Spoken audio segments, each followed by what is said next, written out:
Okay, I think we are live and welcome to Vo TV Primetime Show. I'm your host, Nelson Mike Medamurioki. Remember, today's broadcast is live streaming on 5 other platforms that I also run, which includes the Vo TV YouTube channel, the Nelson Mike Podcast YouTube channel, the Kenyan Facebook page, my private Facebook page, and also on Twitter at Vogue Television. Leohi, this segment, we are featuring a story from Dubai. I hope you guys are ready. Mkuwe tayari? Because I have some special guests all the way from Dubai. It's a story of how Kenyans are stranded in Dubai and they're asking for help. My brother, Okay, hello, good morning, everyone. My name is Peter, and I'm a Kenyan, and I'm in Dubai at the moment. I haven't been here for long, but challenges ni mob, lakini sio vile. It's just like home. Kama una job, wewe unajua lazima utakaza, and if kama uko na job, at least unajipush. But for me, nilikuja kwa live ya my brother hapa, and niliona kuna my brothers and sisters that they were stranded in Dubai airport, like let me say now it's like a month because it's 4 weeks. That's right. Your video iko kwa YouTube, so I just saw the video and I was like, I really wanted to know because lazima ukuwe na utu na ukuwe na ile roho, and for me as a Kenyan, tunajua tumefunzwa, tumegrow tukikuja kujua that you have to be there for each other no matter what. So for me, I'm here in peace and just here for my brothers and sisters tujue what can we do for them. Everybody has a second chance, okay? Because that's right. Pengine sio kupenda kwake, so kujipata in such condition, but it has been so hard for them, sleeping outside, no food, and hey, actually, that's exactly what we're gonna that's exactly what we're gonna feature on this segment today. It's only for you guys. Now, Skiza, let me take you back to what happened about 3-4 weeks ago. About 4 weeks ago, I get this message from Kenyans who are in Dubai, who are stranded, telling me, Nelson, to hapa nje. This is what's happening, and they were actually sending me short clips, which I've posted on my Facebook, on my YouTube, and I started addressing this story. Now, my brother, I want to thank you for reaching out, Skiza, because hatuongei mambo za Saudia, hapa hatuongei mambo za Lebanon, hapa hatuongei mambo za Iraq. We are talking about Dubai, a place which has a very good reputation, a place where, we understand. Kenyans go there, they're doing their thing. Hatusikii mambo za watu Dubai kufungiwa kwa nyumba na wapatie chakula na kafiri zao, ama those who are working outside. Dubai is a different place. So you tell the viewers what you've done. And by the way, I thank you very much for reaching out. You reached out to Kanambia Nelson. I want to help. Tell us what you've done as a brother's keeper and what's going on. Okay, thank you, brother. And for me, after watch your story na ikaniguza sana, I've been in such a kind of situation whereby pia mimi nilikuwa stranded the same way. And let me just sitatumia hiyo neno, but I was messed up by an agent, and I really struggled na nikaenda mbaya, and I was about to give up myself. I was about to go back home, and nikapata one of my friend akani introduce to a certain church, and si ati sikuwa Christian, sikuwa nafuata God, but nikaanza kufollow up na church, and there after just dedicating myself, I happened to get a walk-in and nikapata job, and it was almost for me visa yangu iende ikue expired, so the last minute I was saved. So for me nikaona cause nilisaidiwa, pia mimi ni vizuri nisaidie, whereby after nilisikia all this story, it's not that wenye tu niko na wao ndio wanapitia hiyo shida. No, there are so many others whereby we don't know where they are. We are still trying to locate where they are. Secondary, for me myself, I'm having like 10 in numbers, and I'm with them in my room. Yeah, I have 10 Kenyans in my room, and Yes. 3 gentlemen, and the rest they are ladies. And I'm so happy because we are cooperating together, even though I'm passing through some challenges here and there, just because of unajua kawaida mahali unaonekana you are having people, and Dubai, everything is money, and without money you're just nothing. My So for brother, me, it's not only Dubai. Money is everywhere. Okay, we don't get food for free in America. Okay, we don't live for free in America. Now, what we're gonna do is this, my brother, as we continue with show ya leo. Let's take a commercial break. Then once we come back, you bring them on camera.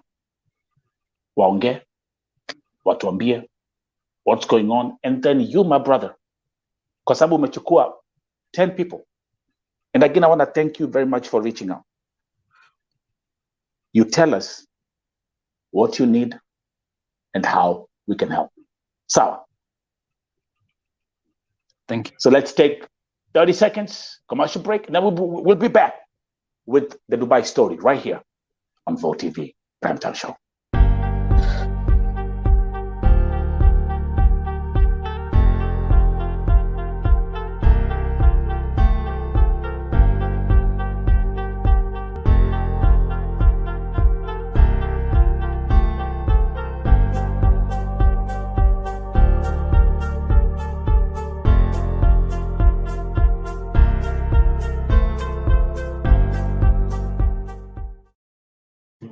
Okay, here we are back. Welcome to Rauka Navo TV Breakfast Show. Today, not the Saudi story, but the Dubai story. And I have my brother Peter. Na pia ataweza kuleta Wakenya wengine hapa ambao wataweza kutuelezea ni changamoto gani ambazo wanapitia pale nchini Dubai na vile kunaendelea. My brother, naona mkoili hapo? Wacha wa kwanza ongee. Okay, kuja kwa kamera tukuone vizuri. Ujiintroduce majina na tafadhali utuambie nini inaendelea. Welcome to Vote TV. Okay, I'm Daudi Musa. Mimi ni Mkenya pale Mombasa. So, karibu. As mimi nikizungumza as first as kuhusu watu wote, then asjielezea kivyangu pia. Yeah. Sisi tulishikwa tofauti. Kesi tofauti. Kuna baadhi walishikwa kutoka job. Kuna wengine as walikuwa kuna overstay.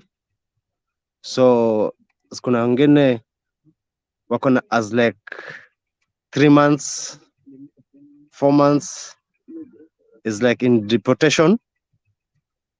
But as mimi nilikuwa kwa kampuni, then wakanterminate.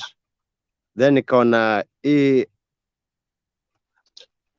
as mambo ya kurudi mtaani, alafu mtaani iko venye iko, hiyo ni ngori. So utumia nyumbani. Yeah. Nikafanya kuchukua visiting visa. Yeah. As for 3 months. So ile mambo ya kuangalia job, kutafuta job, nikaona at least wacha asinianze as biashara ya part time job, at least ya kulipa hiyo bed space ama cook as a chef. So nikawa asinapika nini kidogo, food kidogo, asinafanya kusupply. So sisi watu wa kuuza food, hizi masigara na nini, watu tushazoea, kanjua kitokezea tunasepa, naona. But that time ilikuwa ni so Daudi, just for us to try to understand, actually for me this is breaking news. So nikaa vile Nairobi, okay, nikaa vile Nairobi mtaani. Yeah. Watu wanauza vitu kwa barabara, then wakiona kanjo wanasepa. Yeah. So you have that in Dubai? Iko hivyo pia. So okay.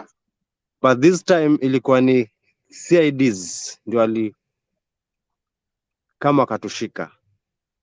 Okay. Nikaeleza said is like I have the all documents. Emirates said Yeah. still inafanya kazi na visa. Wakasema okay, is no problem. It's like we'll go and we're gonna check it. If it is still is working, we'll come back. Tukaenda wakaangalia. So in that time ndio ile sheria mpya za Dubai ilikuwa imepitishwa. Nikafika huko wakaniambia ati next sababu gani una tumia visiting visa kufanya biashara. Nikaeleza okay, I'm sorry, nitaachana nayo juu still naangalia kazi. Wakisema okay, kuna kimali tutawapeleka ili upigwe fine urudi zako. So wakanichukua azikunipeleka sehemu ambayo inaitwa Arawil kama jela. Okay, Arawil. Arawil. Tukaenda hapo ndio tulistag mpaka nao pale tulika like as mimi nilika like as 1 month and 1 week, ndio nikakutana na Kenya wenzangu ambao ni madada zangu azama ndugu zangu. Tukatolewa hapo tukaenda sehemu nyingine inaitwa Lawasan, tukaketi hapo like some 1 month na kitu. Tukatoka hapo tukarushwa Terminal 2. From there, so as embassy yetu tukatry kuzungumza nao watutetee. But kuna anything like umejua ukienda nini, kuna mgonjwa, kuna zile ka op lazima umpe mgonjwa. Usijali dadi, meza hii ka Panadol utafanya kupata at least ka nini ta reduce hizo maumivu. But mtu anakushow hiyo sio shida yake. It is only just pay your ticket and go home. Na saa hizo hauna hata shilingi moja hata kununua maji uko ndani. Unaona, try all our best, but as like other nationalities, embassy zao zinakuja wana try kuswitch talk au Mercedes, wanaeleza okay, it's like our country hatuna hiki na hiki to save na hii. Some people akawa nafanya kupata like a free ticket, but like as Kenyans tukienda wanasema nyinyi hatuna hatuna ni zenu hapa. So ikafika kimali is like wakatufukuza, wakasema endeni, kama mtala nje kwenye park nini na nini, ukipata ticket rudi, or tuwashika mwende jela mkae for 6 months. So ndio time tulikutana na brother Peter, Mr. Peter, na Mungu najua atamlipa. Ile roho ako nayo sidhani ikiwa mtu unaweza kumkuta nayo katika nchi za kigeni hizi. Yeye ndiye akatusave, akatupea at least mali tunaweza kaeka hizi stress zetu kidogo, tukiwaza as what is next. Na ameamua kaunga aska mkono na ya shida zetu, at least aone as mali tunaweza ka move as like plan B. Let me ask you a question, Daudi. Daudi Musa. But there you have a very interesting name, Daudi Musa.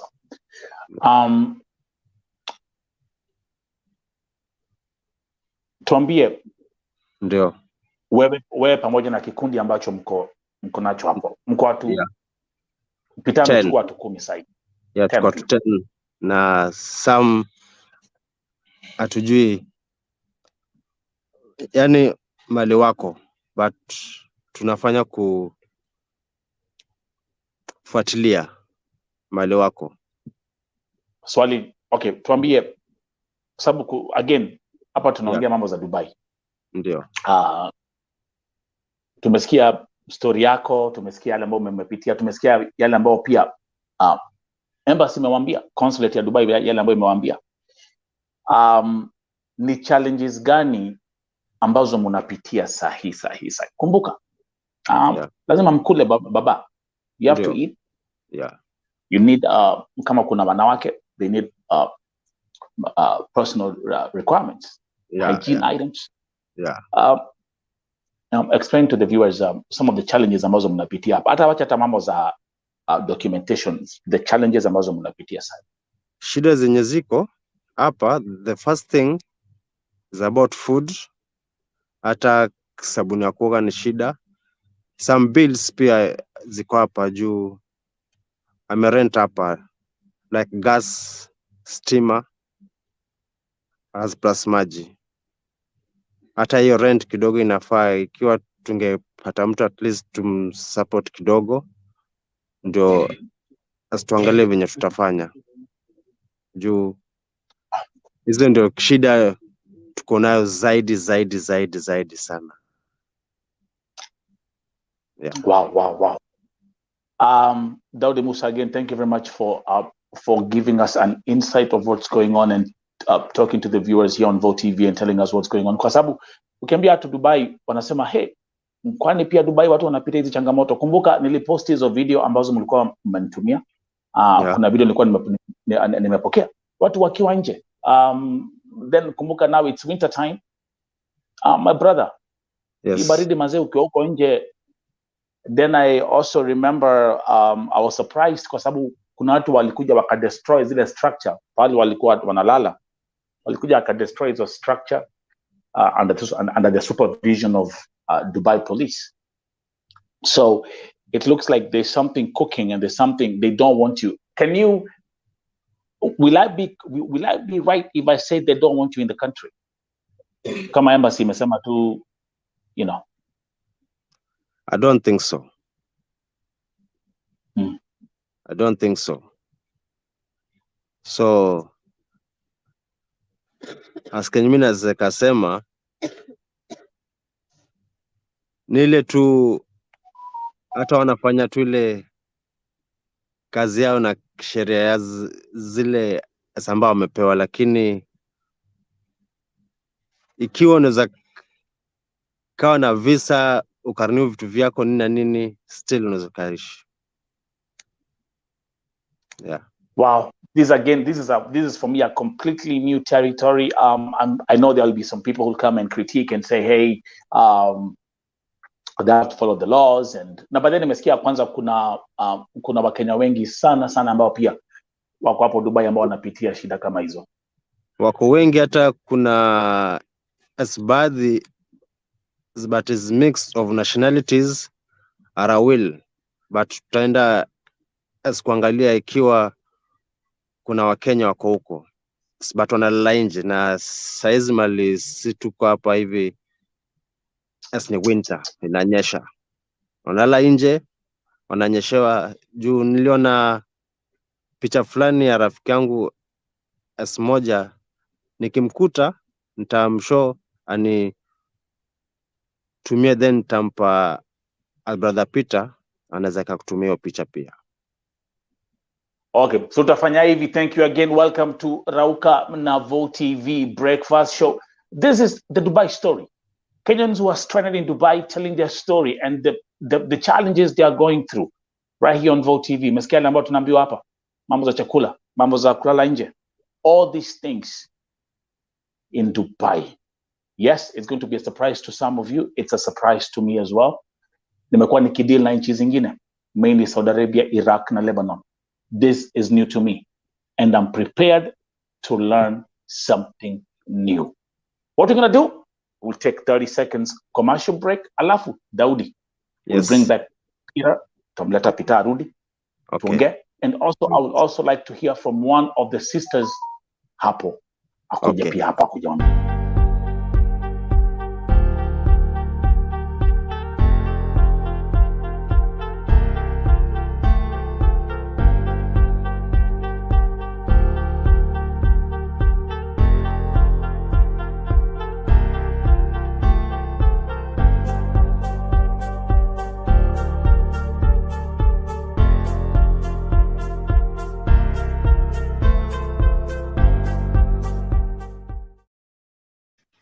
Hi, ladies and gentlemen, welcome to Vo TV Primetime Show. This is the Rauka na Vo TV breakfast show right here.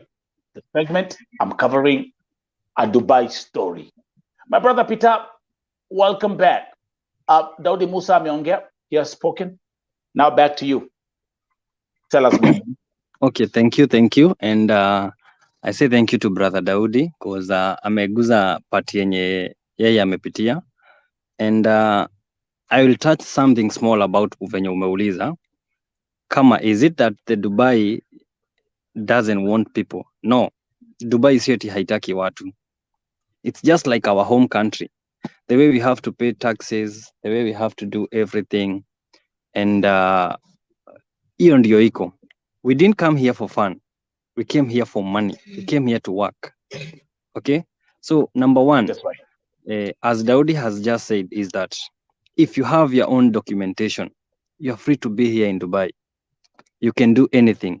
If you have your money to spend here in Dubai, you can be here even without working, as long as you have your own money.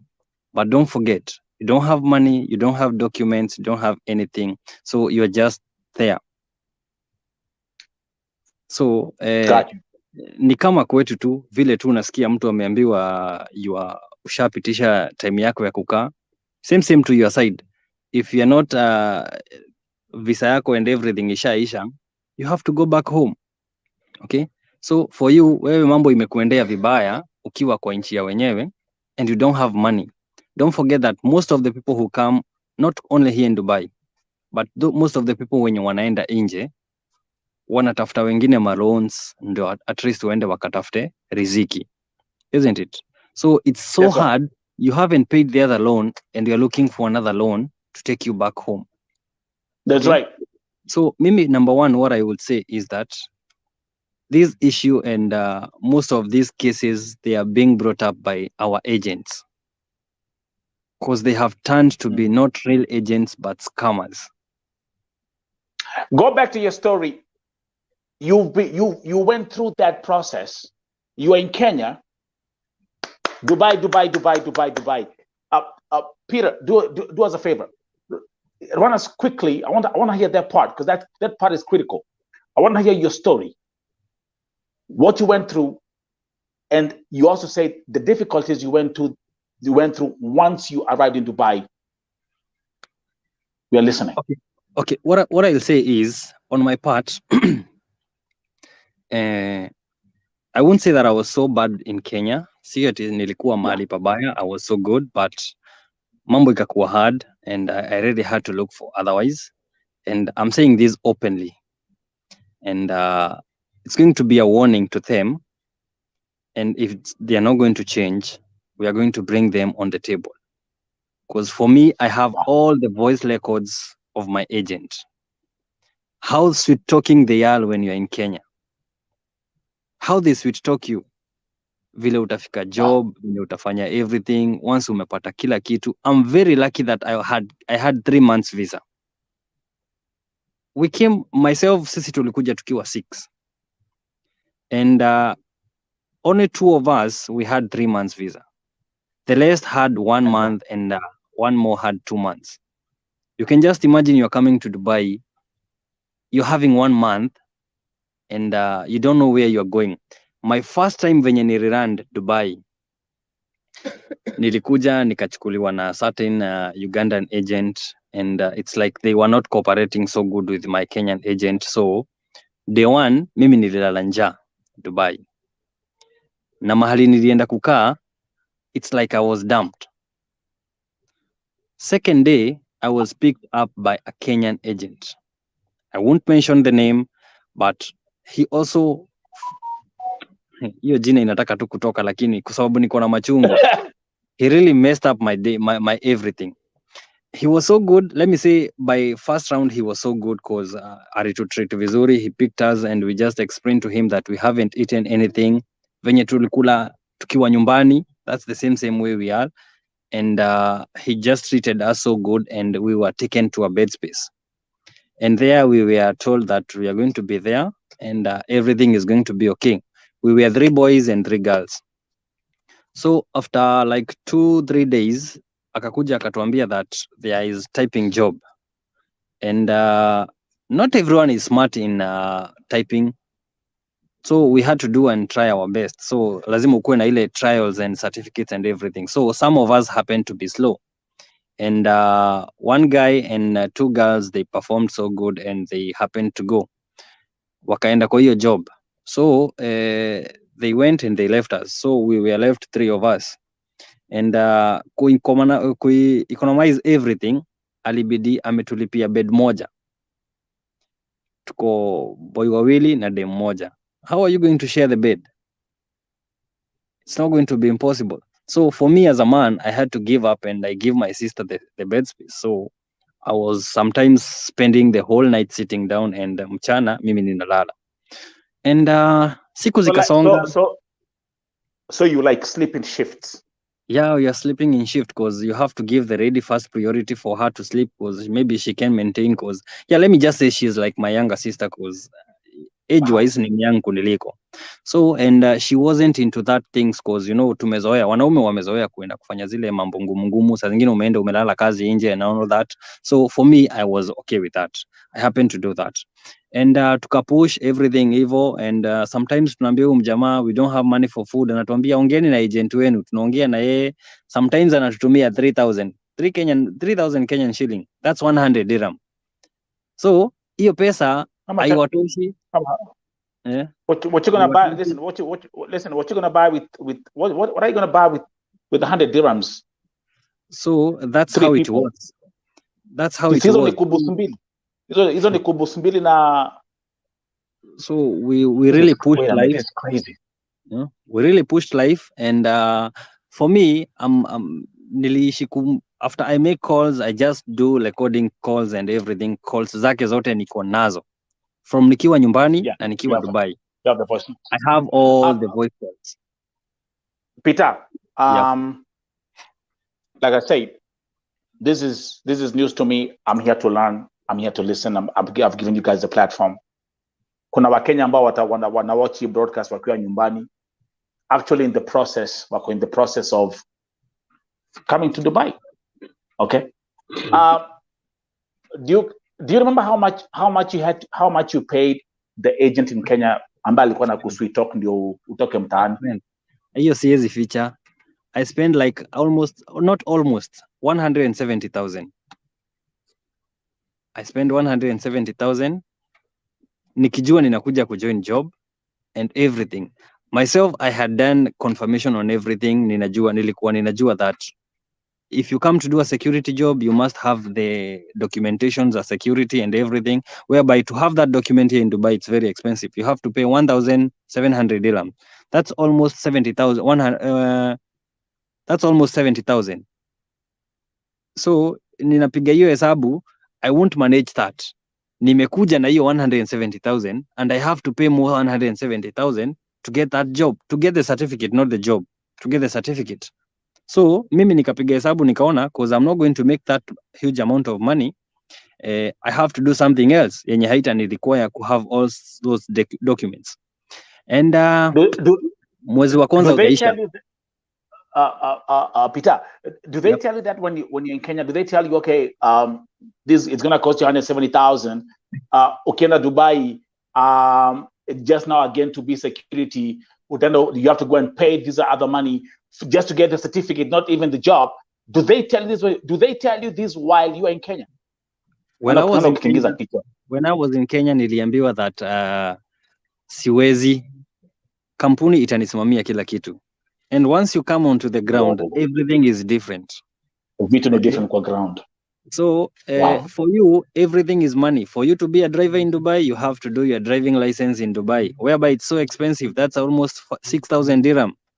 That's almost 200,000. Where will you start? Hata kama uko qualified driver from back at home.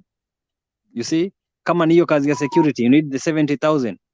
So just the small jobs you have to do. You have to do like cleaning jobs, construction, cause hizo hazihitaji anything. You see, you have to do the waiter job and these small jobs.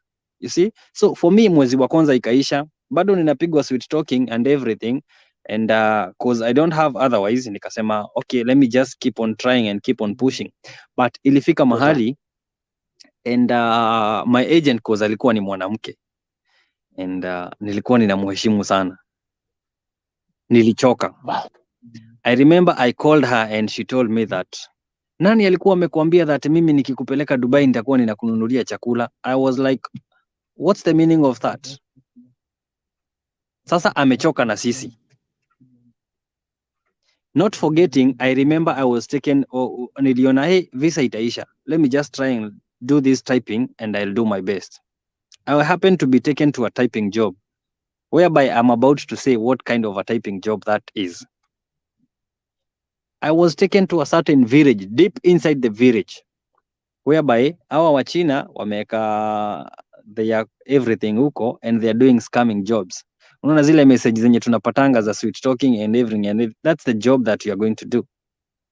Those are, and by the way, let me actually talk about that, because that's something which is we are seeing. We are watching this thing happening in places like Dubai, Qatar. Also, now they've stretched this thing, especially in Asia, India, Thailand, those places. What they do is they grab you, they dump you in the village. These Chinese companies, there's actually there are a couple of documentaries about this. Your job, they target mainly Europeans and Americans. Thank you. Nangalia profiles are there. Sweet talk them, and that is what they are calling typing jobs. My Welcome brother, to the reality. Let me just tell you one thing. Me as a man, I was transformed to be a lady, and I had to sweet talk the men. And they want, my brother, usimcheke, mimi ninaongea tu the reality. No, listen. Yeah. Peter, listen. We have to, because this is the reality. So actually, you know what they call them in Nigeria? Have you ever heard about the Yahoo boys? Thank you. Peter, you became a Yahoo boy. So that's what can you, Peter, this is Bo TV.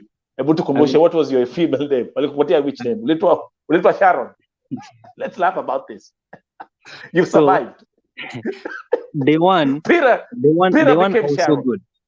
Day one was so good because wewe unataka do, si ni kweli? And you have to be sweet, isn't it?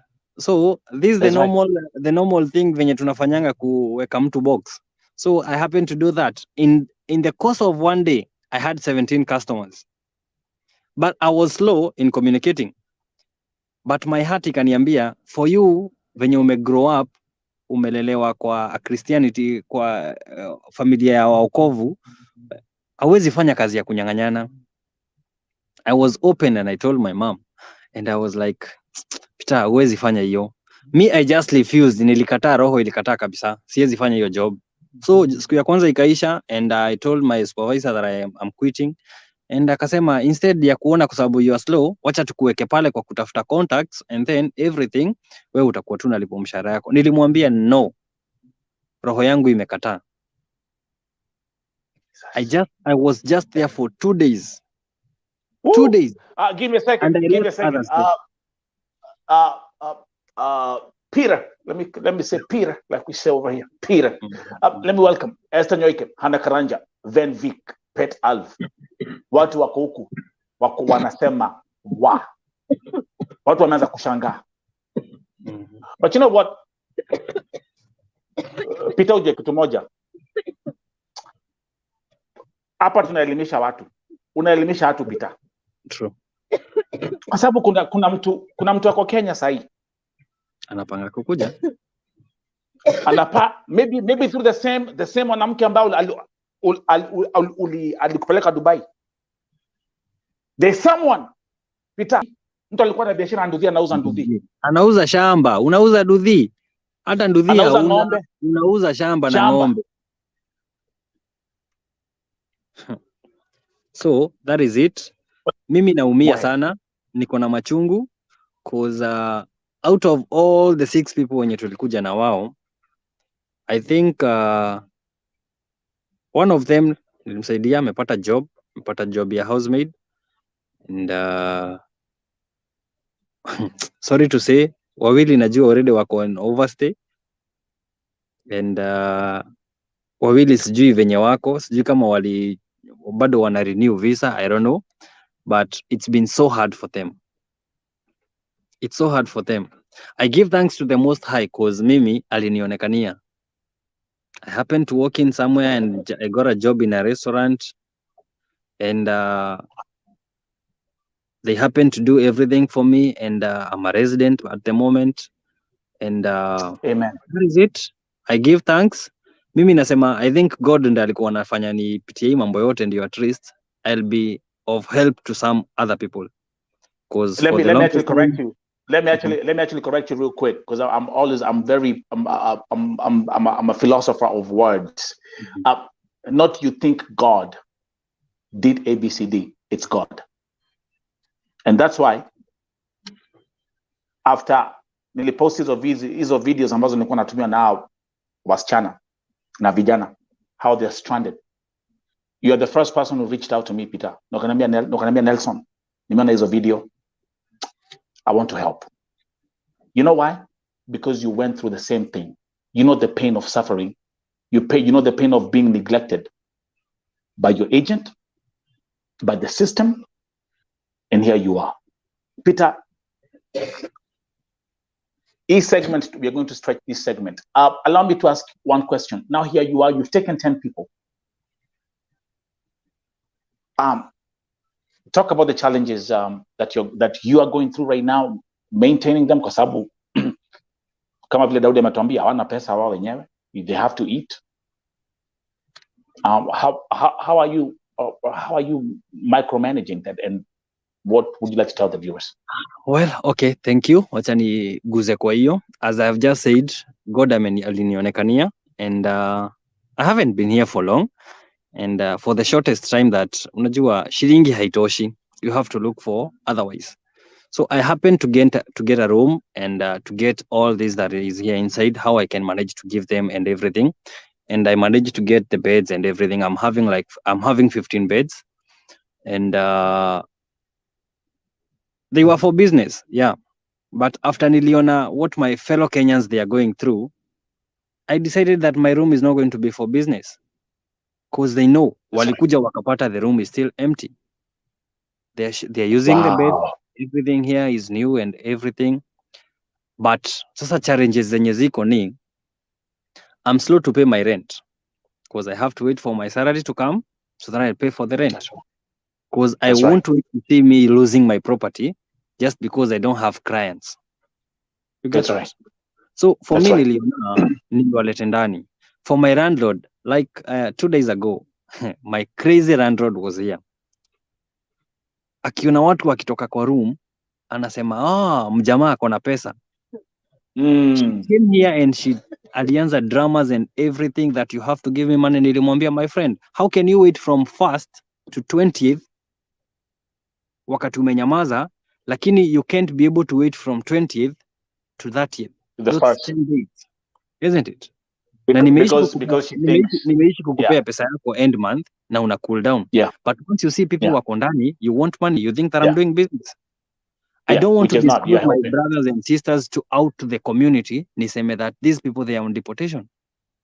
Niseme that these people, they are on everything. You see, I have to protect them. So I have to come up with an idea, and I will say that hawa watu, they are going to be paid, pesa yao itakuja siku fulani, and I'm timing with my salary wakati itaingia. You see? Wow. So She really had dramas. Oh, I don't want to listen to this, and oh, blah blah blah, and everything. She first turned off the lights. Akazima lights, Damn. AC, akaprick choo, akatoa choo, akaenda nayo. So that they are not going to use. You see? So I really felt so bad. I really felt so bad. That I'm here helping others. I'm here helping others. And someone here is harassing others. Wait, Mungu hata wayo alichukua choo. Alichukua choo. Nayo. They are here. They are my witnesses. They know what we are going through. How you're surviving. You see? But I had to manage, and I had to go direct to the owner of the building, and I explained everything to the owner of the building. He's a very good Pakistan guy, and nikamuelezea everything, and he was okay with it. And from there on, we just decided, me and the agent, we are no more. I'm just going direct through the owner of the building and everything. And I was given back everything. Nikarudishiwa stima na nikarudishiwa choo, and cause I feel venye nilimwambia what my brothers and sisters they are going through. Are going through. You get it? Juzi kulinyesha. Juzi kulinyesha. Nilimuuliza, hivyo venye kumenyesha, you can imagine your brothers they are outside. How would you feel? That's right. He was like, okay, what you have just said is okay, but kindly let's keep this and this and this. You know, you have to sweet talk someone on some things. Right. You get it? Yeah. So that's right. The first challenge. Because we don't know hawa watu watasaidika lini kuenda nyumbani. If we really had money, we could have sent them all home by tomorrow. Isn't it?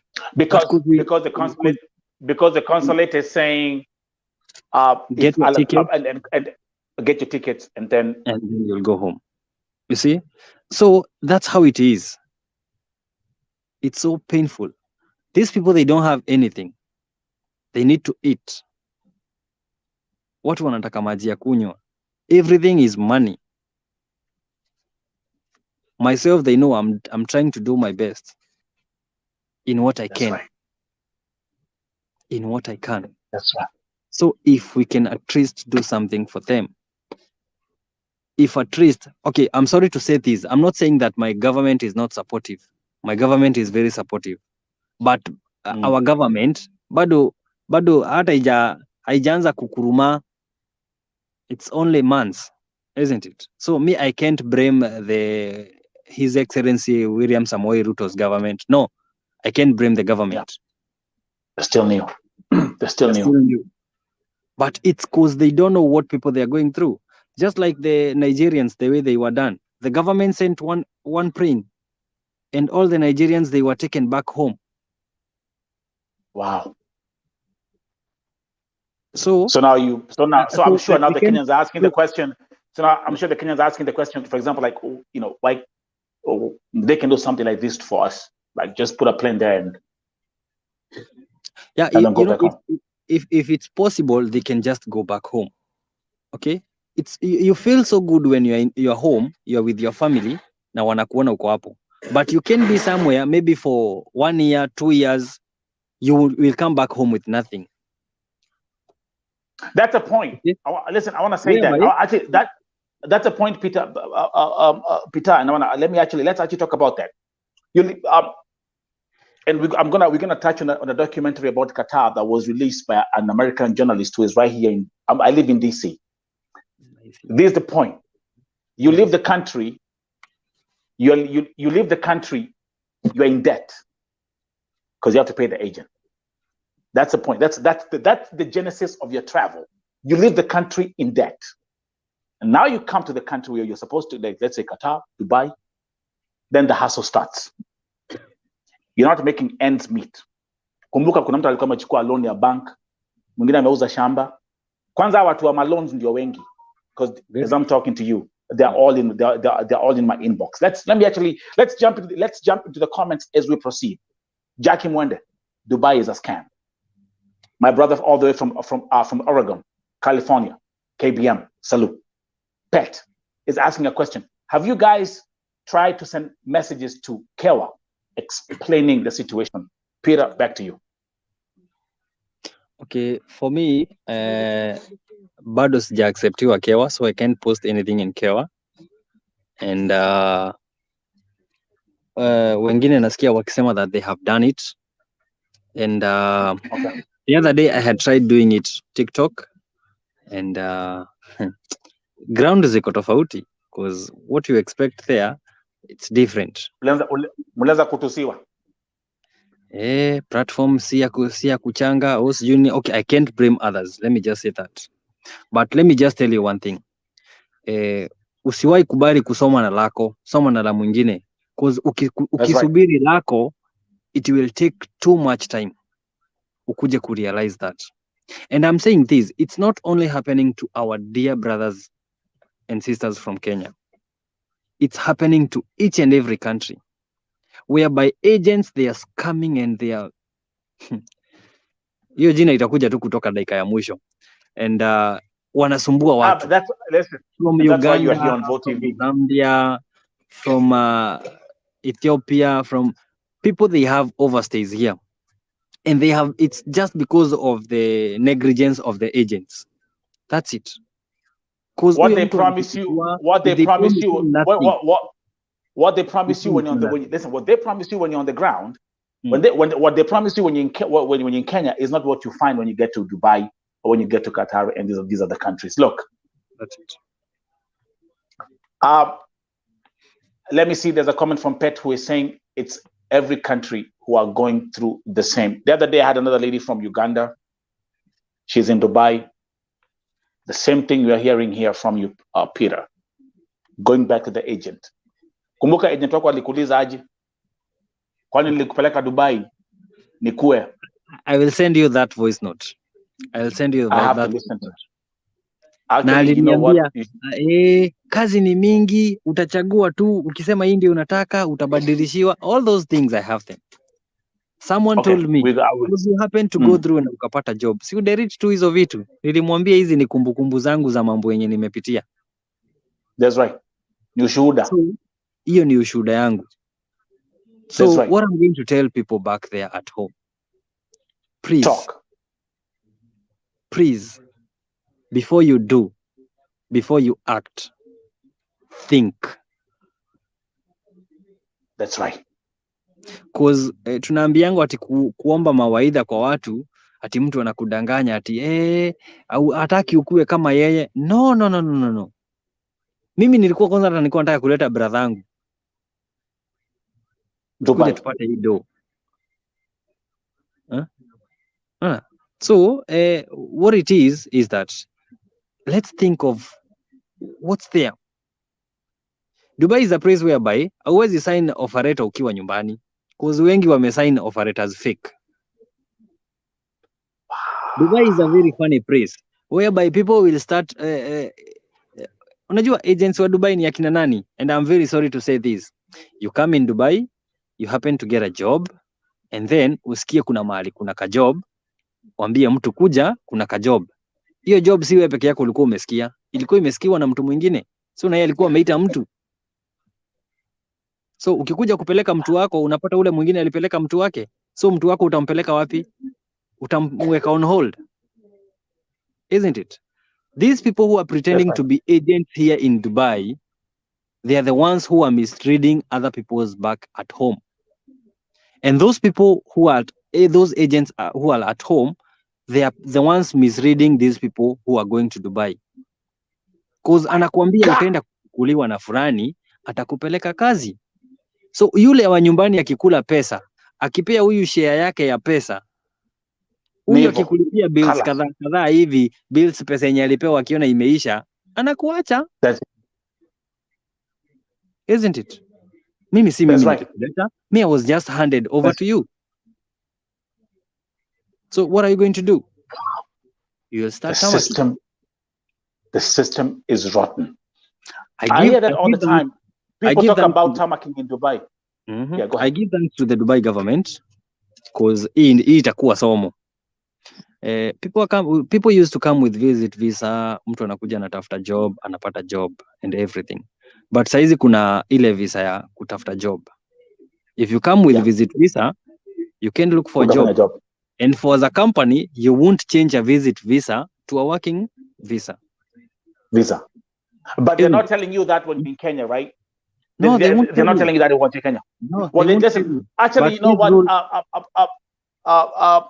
Peter, let me say like we see in America. Peter, listen. The same thing you're going through in Dubai, the same thing you're watching happening in Dubai is the same thing, for example, that is happening in Turkey. And I'm actually doing a major expose. I spent 250,000 shillings of my own money to test an agent in Turkey, and I'm doing a mind-blowing expose in the next 2 weeks. The same thing they do. Now, wale ambao mko nyumbani msikize, like what Peter amewambia. Think. Unaambiwa utaenda nchi fulani, ukifika pale they will turn your tourist visa into a resident visa to allow you to keep on working and everything. You've spent over 300,000 Kenya shillings, and guess what? Ukifika pale on the ground, you find that the government cannot do that for you. And you find people are getting stranded. Umetoka nchini Kenya ukiwa na you have a debt, uko na deni, now you're in a foreign country and you have nowhere to go and you don't know what to do. I'm very happy and very honored, Peter, that you've come here, and we're going to keep on addressing this issue of Dubai as we proceed, and also figure out, Peter, how can we help you? You are hosting 10 people. People have to eat. People have to drink. Wale ambao na host hawana kazi. And do me a favor, Peter, ningetaka nifanye hivi tafadhali. Eve, do you have a host who is a female who would like to come on camera and talk? Ladies, who is ready? If I'm gonna do this, I'm gonna give you 30 seconds. We do this commercial break, and please let's have one female. Mwanamke moja kuja ongea, kwa sababu nakwambia wanawake pia wakiongea. People are here following this segment very carefully, and we want not only to hear what you're going through, but we also want to teach those who are back home, right here on Vote TV.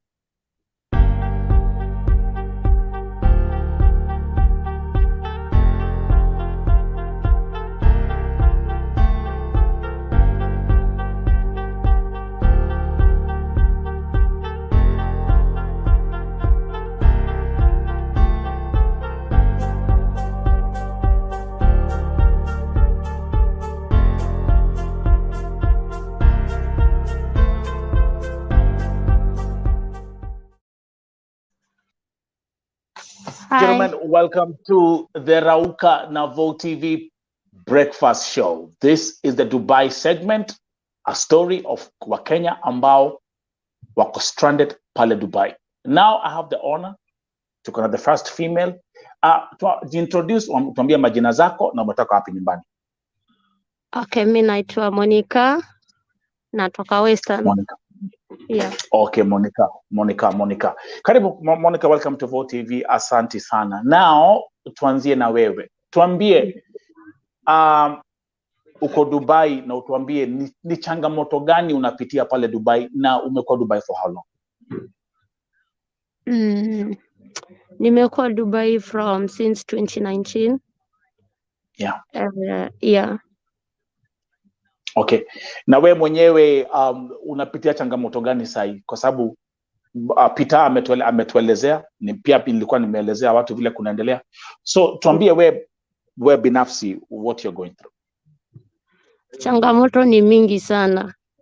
Kama mimi kibinafsi, nikianza kuongea saizi sitamaliza, lakini maybe nitashorten kidogo juu. Kama mimi mwenyewe, mimi huku hivi nimeteseka sana. Si jela, kushikwa, nini. Alafu unajua huko hauwezi ukasurvive kama una pesa. Hiyo ni kitu cha kwanza. Alafu kazi kupata pia kama una papers, hiyo pia hata mtu asifikiria anaweza kupata. Hiyo ndio ya pili. Yeah. Yeah.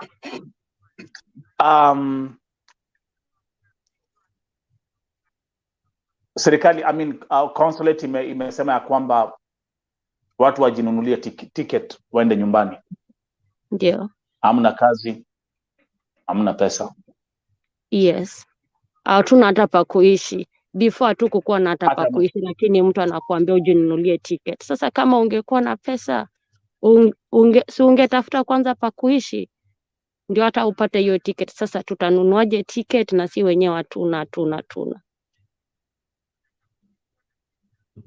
Hii shida ni shida ambayo tunasikia ya kwamba sio Wakenya peke yake wanapitia hizi shida, pia nchi zingine zinapitia hii shida. Ni nchi lakini serikali zao zinawafanyia ABC kama vile watu Nigeria waliweza kuletewa ndege wakapanda kwa ndege wakaenda nyumbani. Ndio. Ungetaka kuona serikali ya Kenya pia ikifanya the same thing kuwasaidia nyinyi ambao mko stranded hivi? Mimi ningefurahia sana kwa sababu mimi tangu hii nianza hata before tufike hapa. Juu mimi nimekaa huko deportation center miezi 4 nikingoja maybe itakuja fanikiwa tufanye nini tusaidiwe twende nyumbani. Juni. Yeah. Tunakuona. Watu wengi walikuwa wanataka kwenda nyumbani, mimi nikiwa miongoni mwao. Lakini sasa nimekuja nimekaa hiyo miezi 4 hakuna kitu imefanyika, alafu mwisho wake tena mimi ndo huyo bado naendelea.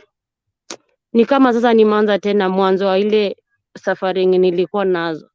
Sasa ndio nashangaa hata sasa tutaanza vipi, sasa tutaendelea vipi?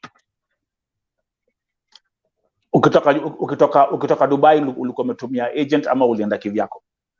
Mimi nilitumia agent. Na tukasikilizana vizuri, ikakuwa tukamalizana Kikenya. Kaniambia ukifika huku kuna mtu anakuja kuchukue alafu utapelekwa kazini. Mimi kufika huku juu nilikuja na shaja kukuja huku sijui alikuwa ni Mwethiopia driver ndiye alitukujia airport. Juu pia tulikuwa ni wengi, sikuwa mimi peke yangu. Sasa kukujiwa hivi tukakujiwa, tukaenda tukalokiwa kwa room. Passport zetu zikachukuliwa, simu zetu zikachukuliwa, hata mpaka na bag.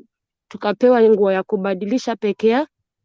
Sasa from there venye tulikaa kama wiki moja au tukaanza kuuliza, okay basi hata wacha tuongee na watu wa nyumbani juu hata simu zetu zimechukuliwa.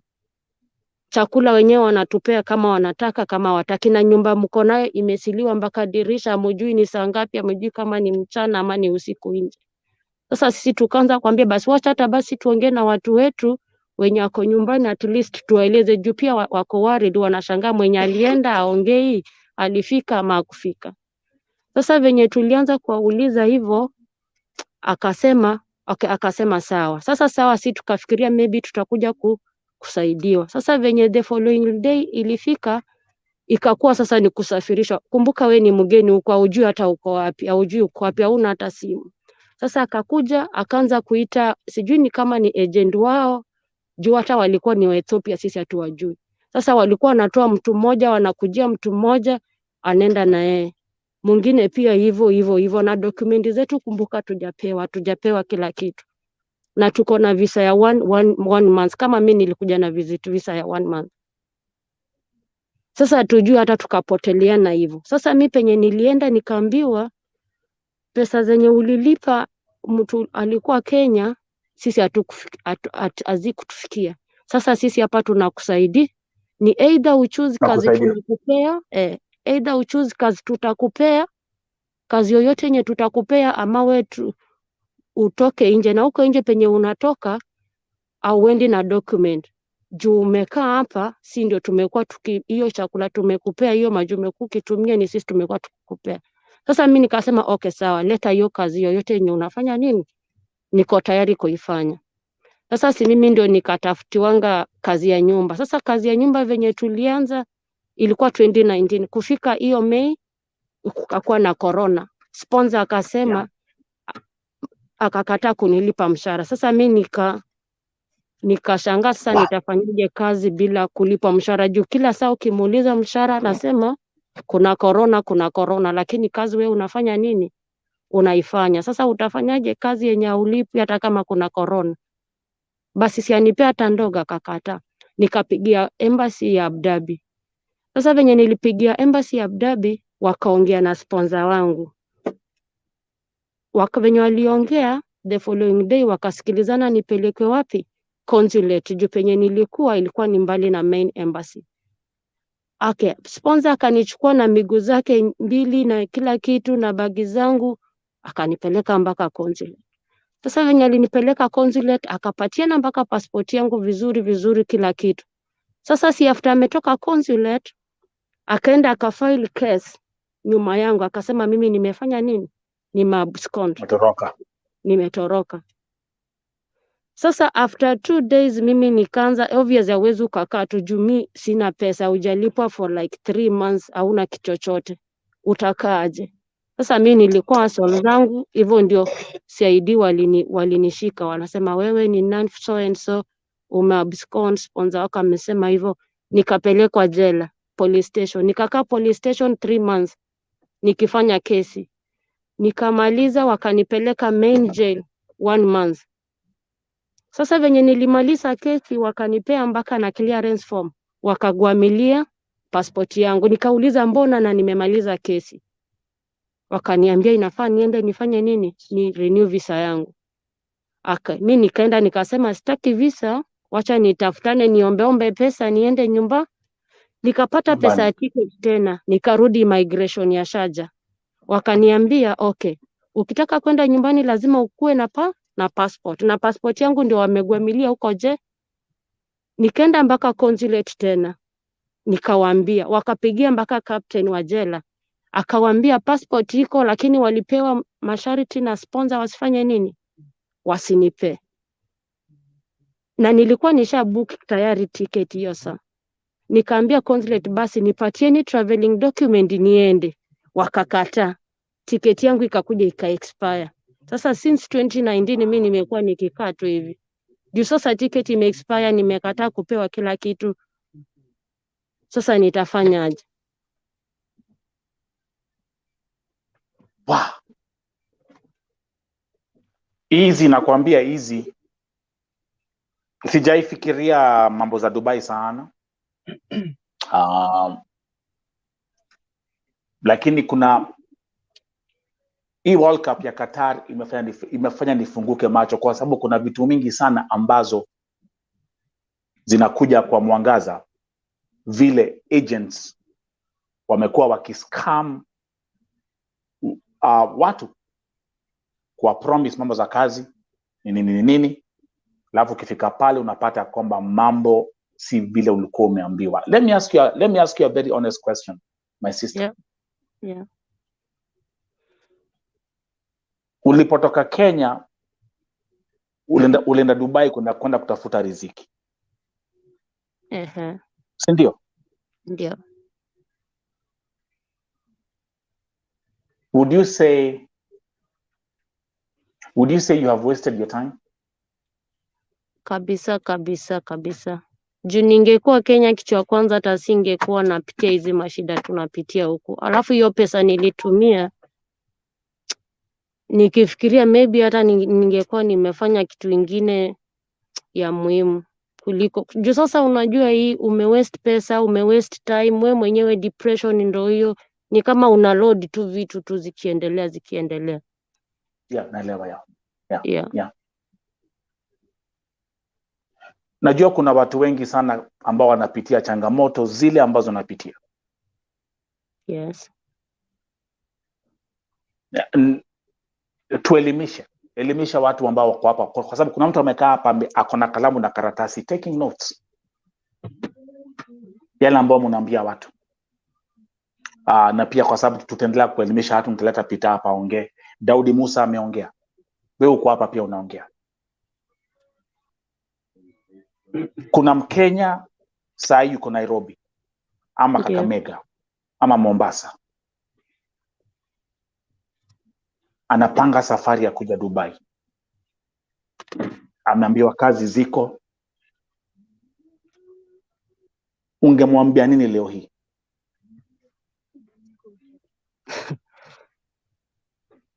kama ako na kitu ingine ya kufanya, kama ako na kitu ingine ama kama ako na uwezo mwingine, ama afadhali afanye kuliko kukuja kuwaste nafasi yake huko.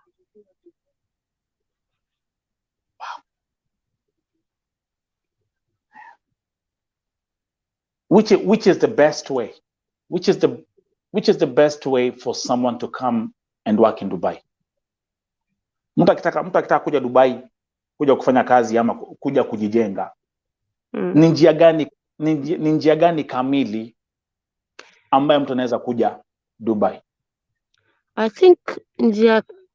think kwangu kitu ya kwanza ni mtu afanye research yake kivyake, alafu hizo kila kitu mtu ajifanyie ye mwenyewe, lakini hii maneno sijui agent, sijui mtu, sijui connection, atalia at the end. Jifanyie vitu zako we mwenyewe na ufanye research yako we mwenyewe.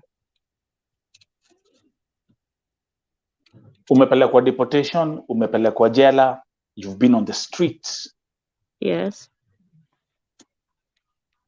Kuna Wakenya wengi huko ambao unawaona? Jela Wakenya wamejaa hivi, deportation sisi ndao, street sisi ndao, na kila story mtu akikueleza tu inaanza kwanza na hapo agent.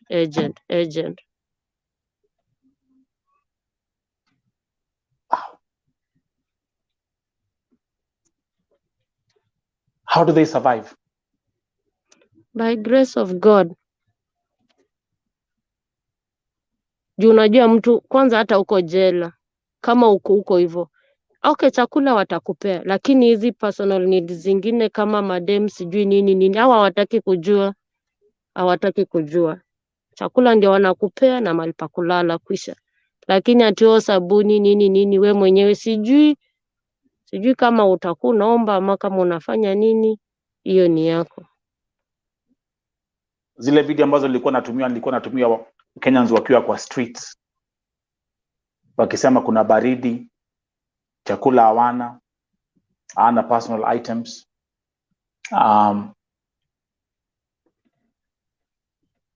Wale ambao wako nje, how do they survive on the streets?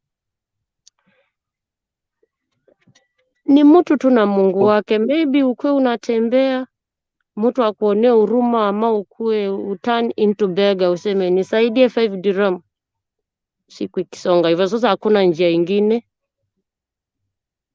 ingine mtu anaweza akafanya, juu hata huko kwa streets hivyo wakikuona hata hivyo watakushika tena. Oh, that's right. Yeah. Peter alipoona video ambazo niliweka pale kwa Facebook na YouTube, aliniandikia na akaniambia kwamba angetaka kusaidia, na nimefurahi sana juu Peter amewapokea. Lakini pia at least tunajua kwamba amko nje, you're sleeping under a roof, but changamoto hazijaisha. Yeah. You have to eat, there are bills to be paid. All this stuff is not easy. My sister, ukapata flight ticket wewe sahi ya kwenda Kenya, would you leave Dubai right away? Hata saizi hata venye niko hivi tu ndo mimi nitaenda. Uko na passport yako? Passport yangu sinikwambia waligwamia nini? Waligwamia. But consulate ilikuwa imenipea traveling document. Okay. So the consulate it has that's what I was about to say. You actually don't need a passport. The consulate can process an emergency traveling document for you as long as you pay for the flight ticket. No, as long as you have ticket. Yeah.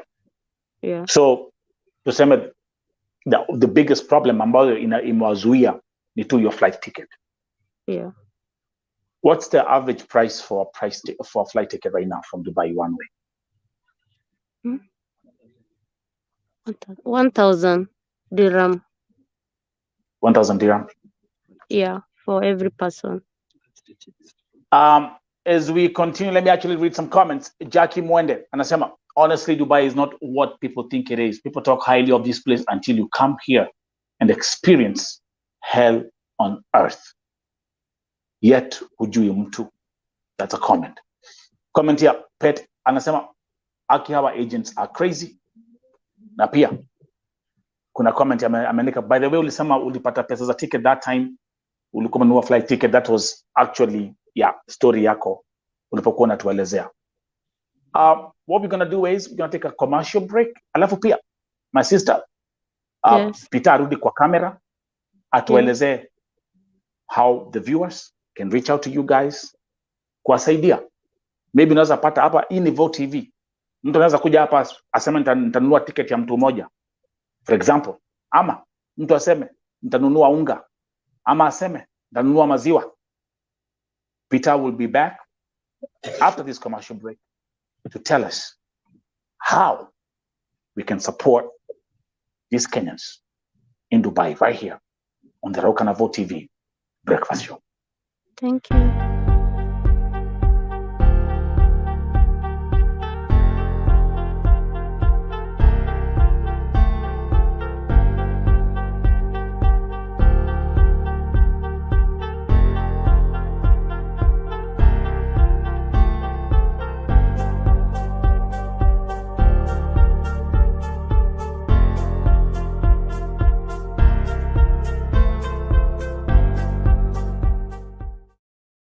Okay, welcome to Vote TV Prime Time Show.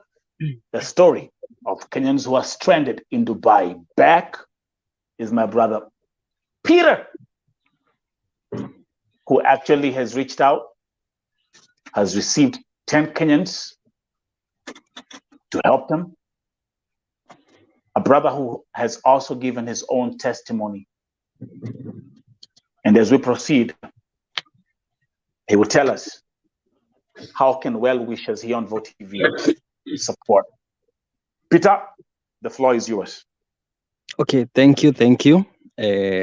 That's the story from our brothers and sisters, whereby we also have our brothers from Uganda bado wako hapa. I have 2 brothers from Uganda also. Wamepitia the same situation, and maybe if they're going to have a chance, they're also going to describe how they have gone through. And for me, as they have just said, is that hivyo venye wamesema, mtu akapata, wengi wanasema mtu akipata wa kumsaidia ataenda nyumbani, and East or West home is the best. Na venye nilisema, sipigi serikali yetu, sipigi hata. All that I'm fighting is the agents. Hao ndio mimi napigana na wao, because they are the cause of all these things. Myself, I work night shift, and in the morning, cause ninatokanga mapema, like 7 o'clock ndo natoka job. And as I'm walking kwenda nyumbani, on the benches, you see people sleeping on the benches. Not only Africans, people all over. People are on the streets. And if you're not on the streets, you can't see what's going on. If you don't walk out, you won't know what is going on. Tutaishi kuambiwa Dubai is the best place. Yeah, it's the best place when you have everything. That's right. Kutafuta job ni issues. Kucommute bado ni story. You need money for transport. Hiyo pesa hauna. Transport the way it's expensive. So for me, I really feel na inaniuma sana. So what I can say is, if we can at least do something for our brothers and sisters, hata kama hatuta make kumwalipia ticket uende nyumbani leo ama kesho, hata kama itakuwa ni January, hata kama itakuwa ni February, the small thing yenye itakuwa, we'll just appreciate. At least wakule. That's what I'm gonna say, man. It's Christmas season. My brother KBM is here. For example, here in America, we are having it's a Thanksgiving. It's a Thanksgiving weekend. And yet, there are people who are out here that are struggling. Daudi Musa told the viewers, hata pesa ya maji hakuna. True. Hata dira moja ya kununua maji hakuna. True. Our sister has just spoken and told us her story. The fake promises they give you when you're in Kenya. They sell you a fake dream. The agent will do anything possible to secure a couple of pennies in his or her pocket. Na Peter, hii ni eye opener kubwa sana. This is a very huge eye opener about Dubai and how they're operating and how people who are back home are taking notes. And I like the way you said it. I'm not fighting the government. You say that. They, it's a young government now. They have the consulate. Everything is new. They have to follow the protocol. But you've said the agents. So, Peter, if I want to buy maziwa, if I want to buy mkate, how can we help you? Okay, for that, what I can say is, if anyone will be willing to help, I can just give my M-Pesa number, my Safaricom number, and whatsoever anyone atasikia ameguzwa Kenya ataweza kutupatia, it's going to be highly appreciated. For me, I'm not going to stop this.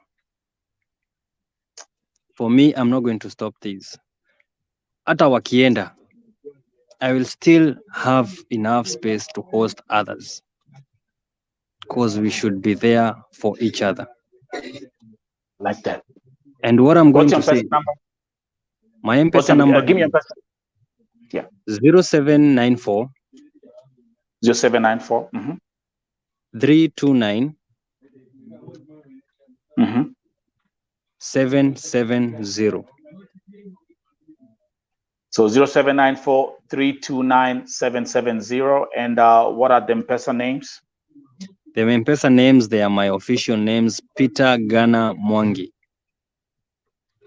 Ghana like the country? You do it with GH or? No, without a GH. It's a GANA. Okay. Mwangi. Yeah, Mwangi. Okay, so let me put this on the screen right away. To those who are watching, Peter, tafadhali angalia kwa screen. Have a look at, let's look on the screen. We have to support our Kenyan brothers and sisters in Dubai.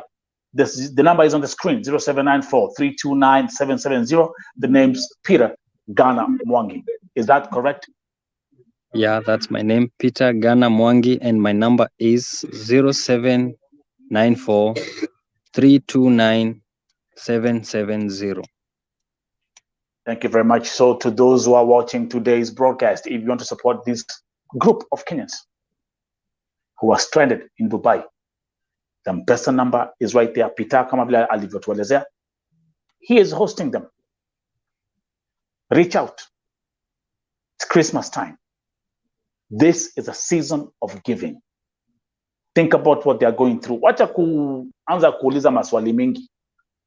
Mimi naambianga watu Peter kusaidia ni ya kujitolea kwa roho. Hata hakuna mtu alikuja akakwambia forced you to help. You actually reached out to me after I posted the videos.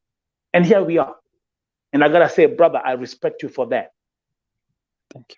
And there's one thing you've also said. You've said, the reason why I'm doing this is because I know what I went through. Your story is very inspirational. Your story is very inspirational. And I am praying and I'm hoping that another Peter Ghana Mwangi in Kenya is watching this broadcast and looking at you and saying, wow, sikuwa najua, sana jua. See where I'm coming from? Hope there's someone back nyumbani ambaye ataona story ya Daudi Musa aseme, wa jamaa, na vile huku nimepangwa. So all this, we are not only here to help, but we are also here to educate. The M-Pesa number is right there. Look at the screen again. 0794 329 770. The full names, Peter Ghana Mwangi. Ghana, tuendelee. There's something you wanted to Okay, talk so to us. what I wanted to say is that you are in a tunnel and you see the far end. What you can't see anything apart from right. And once you reach there, that's not the end of the tunnel. You will still see the other end again. What I'll say is that keep pushing. Keep pushing. Never turn back. Never give up. But the Most High will always be there for you. And I was once told that you are not a curse. You're a blessing. That's right. So be a blessing to the other. Be a blessing to the other. Sio kutaka kwa mtu kukosa. It's very painful that umeingia on overstay. Someone has caused all that. There before, the overstay ilikuwa ina charge 100 dirham a day. At least now you may reduce, I think it's at 50. You can imagine every day unakaa, you have to pay a fine of 1,500 every day unakaa. And you don't know whether you will go back home tomorrow. Kuna watu wako na overstay ya mwaka, watu wako na overstay ya mwaka moja, miaka mbili. I know so many. Na hauna kazi.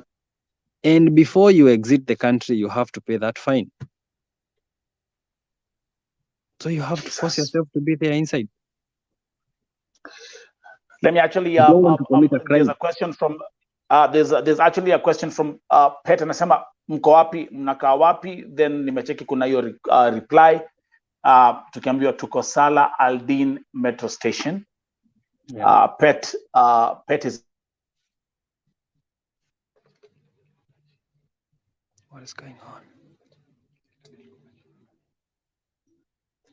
Kumekwama, mitambo imeenda.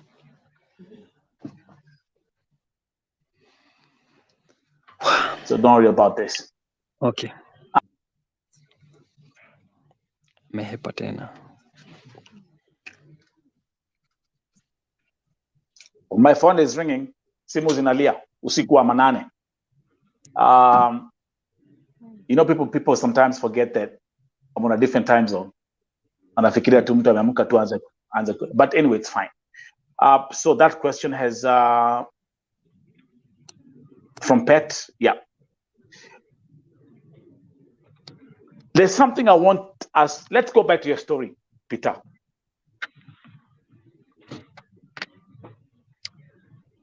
My story. There's an agent there's an agent in Kenya right now who's maybe his office or her office is lined up, full packed. Wanapeleka watu Dubai. Tunawana huku kwa social media, and actually I'm also being yeye mnasemanga nikivaa kofia kama nimeipindua the other side, I mean business. I'm watching these people on social media proudly advertising jobs at Dubai na Qatar, tupatane pale Kenya Cinema. Tupatane pale Jivanji. So, for me, what I'll say is, my dear brothers and sisters, my mom, my dad, my everyone, my relatives, please, niliwaambia, before you do, before you act, think. Think first before you do all that. Kuna majobs mobs ziko. If you will be so lucky to upate a job with a company, well and good. Whereby it's so hard. Kuna jobs ziko online. Apply them online.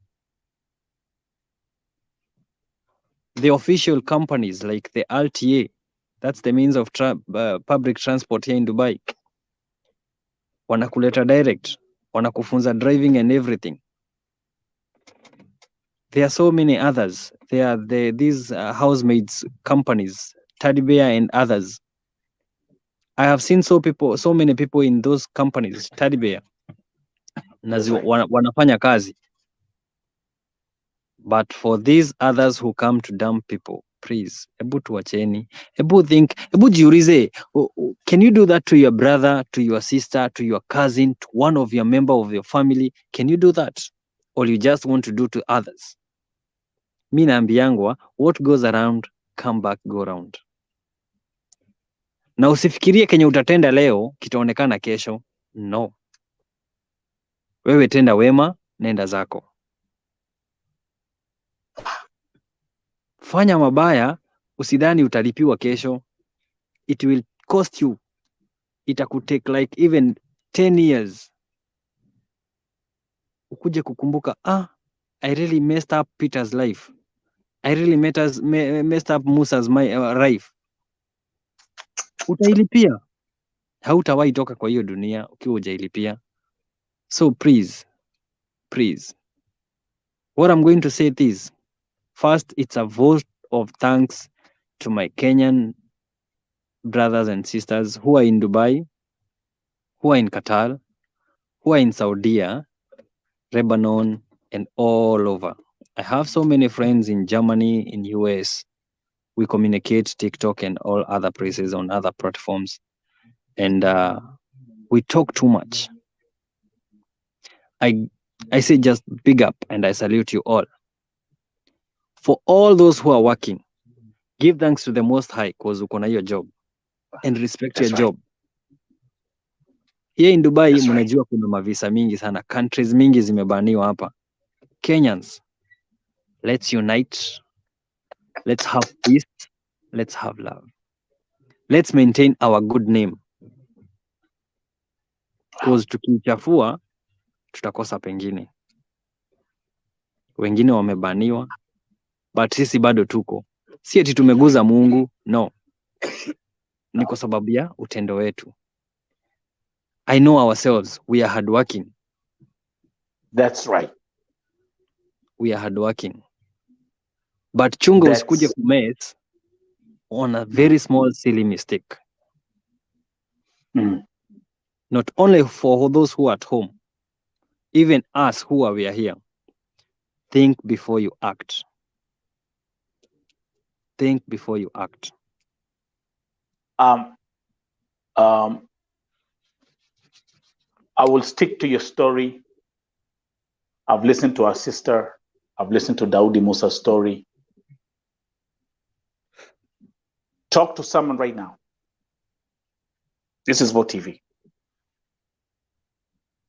Talk to someone right now who is in Kenya,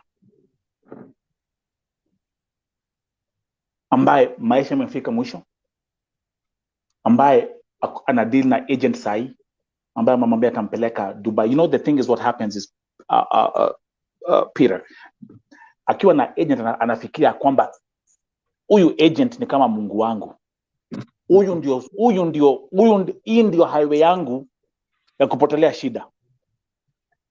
So they start doing what I'm talking about. It's true. Watu wanauza mashamba.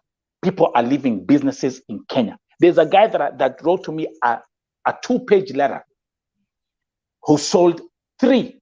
Alikuwa na biashara ya pikipiki.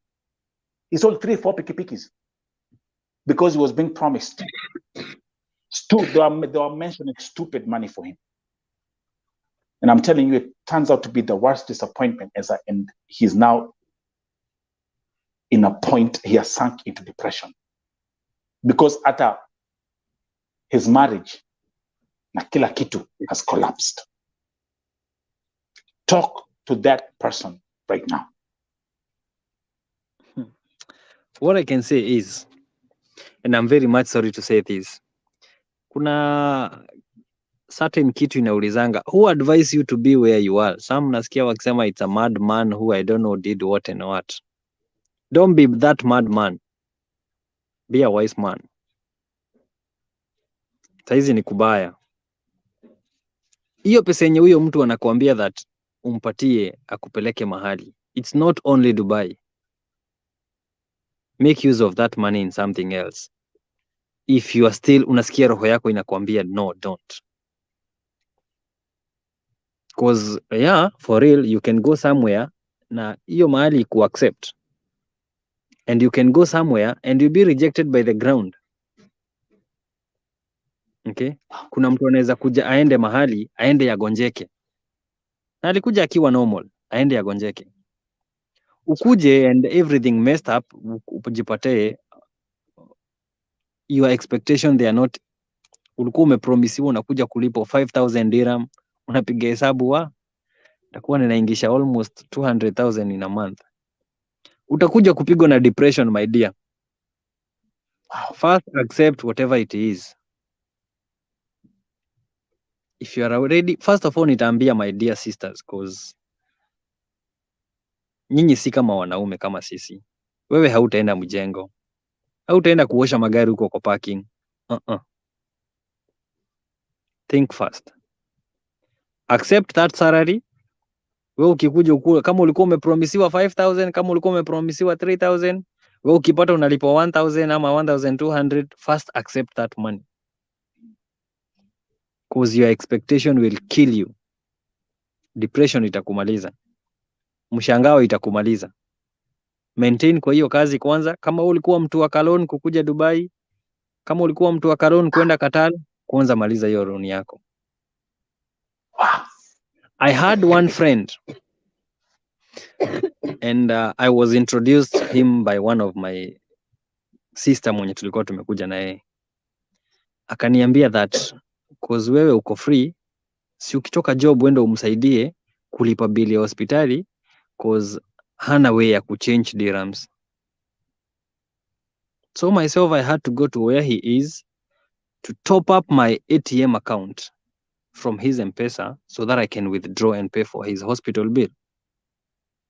Asubuhi nikatoka job nikaenda direct hadi almost Expo, and I happened to listen to that gentleman. He's a young boy like me. Kijana nikamsikiza, and he told me, Peter, thank you for coming. I never thought that you can come. But hata hii pesa yenye nimepata ya kulipa hospitali nimekopa nyumbani. He was to pay a bill of 600 dirham. 600 dirham, it's almost for 35,000. Medical peke yake. Medical peke yake. And he gave me his story na akaniambia, mimi Peter nimekaa hapa for since February up to now. Nilienda kumuona mwezi wa 6, sorry. Aliniambia kutoka February I've been here for all those months. Sijawahi pata job. I need to stay here. I need to look for solution. I need to commute to drop my CVs and everything. Aliniambia nyumbani amekopa 650,000 na bado hajapata kazi. Kando na ile pesa alitumia ya transport kukuja Dubai, amekopa extra 650,000. Just trying to figure out kama atapata job.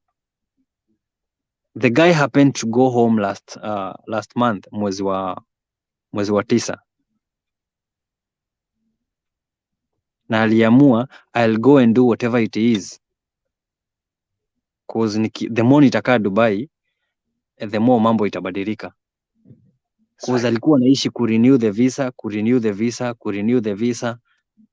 kwenda kulipa commission, mambo inakuwa different. He went back home with a loan worth 650,000 plus the 150,000 yenye alikuwa amekuja nayo. That's 800,000. You're going back home plus, with a loan of 800,000 plus 7 months wasted. And 7 months wasted. Ulikuja Dubai ukiwa health wise, unarudi nyumbani ukiwa unhealthy. Cause kijana alikuwa ameslim kabisa. Cause you're not feeding properly, you are not, you see? So what I'll say is, please, able to kubarini whatever it is. And let's keep off the unwanted praises. Cause hakuna mahali ya kunanga unwanted praises. Once you come here, kata raha. weka kando, cause it's going to cost you. Ukikuja hapa jiangalie health wise, cause hospital hakuna kitu expensive kama medical service.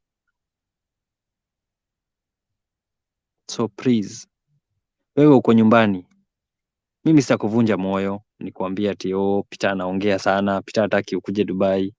Kuja utapata bahati kama mimi. No. Lakini kuja na mtu mwenye anakueleza ni wapi unaenda. Yeah. Kuja na mtu mwenye anakueleza ni wapi unaenda. For me, I wanted to connect my brother to come. But nilikuja kuna tutakuja kukumbuka sisi wote. After going through, wow. Mimi nime struggle and I wouldn't like anyone to struggle like I did. All I can say is, my brothers and sisters, ebu mjari brother yako mahali yako. Ka ukimcheck, how are you doing? How is everything? Because you won't know.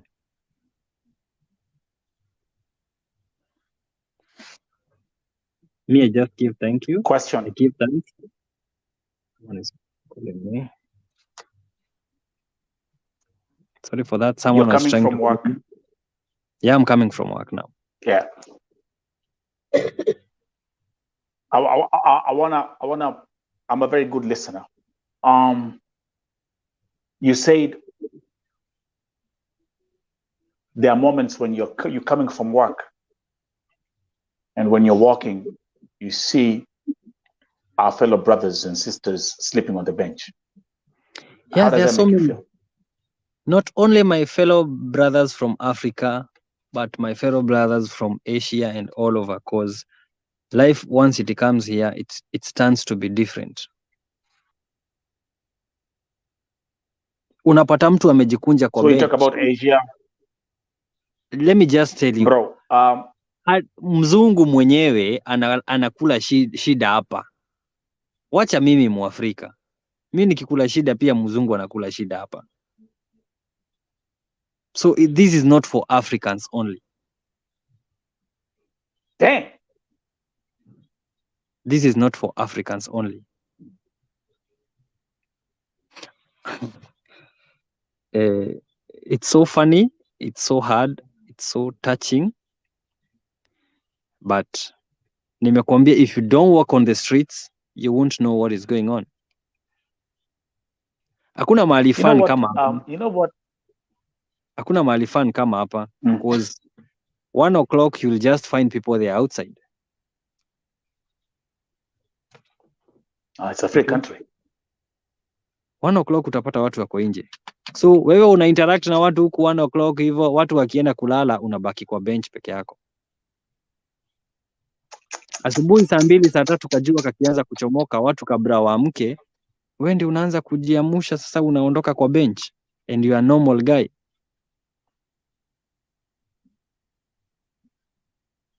Dang. So that is it. I've just told you that I'm having my Ugandan brothers here.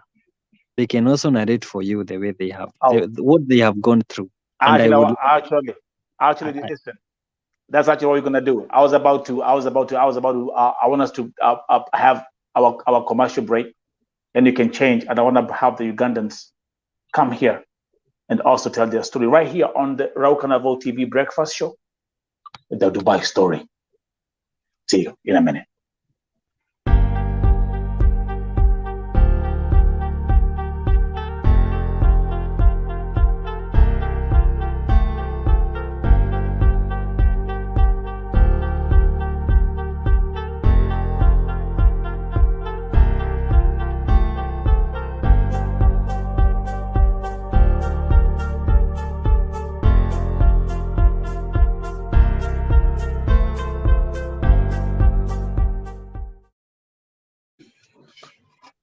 Yes, welcome back, the Raul Carnival TV breakfast show. And now I have my brother from Uganda in Dubai here to tell his story.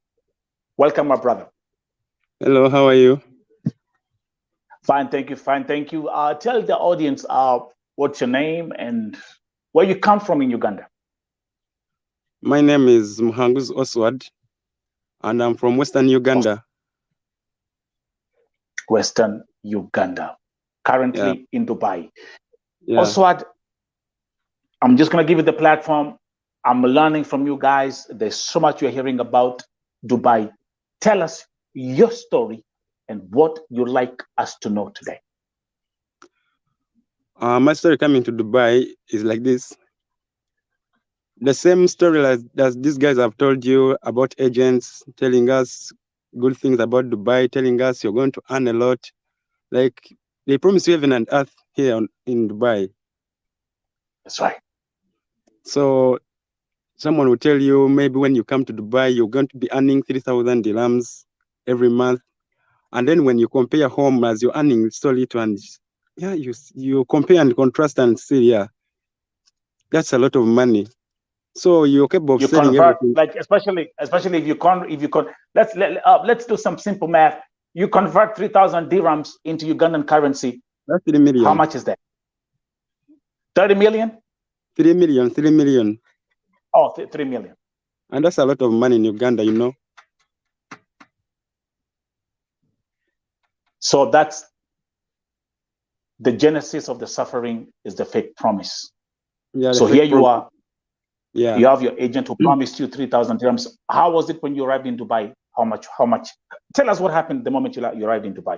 I want to hear that part of your story. When I came, he received me at the airport and told me, you know what?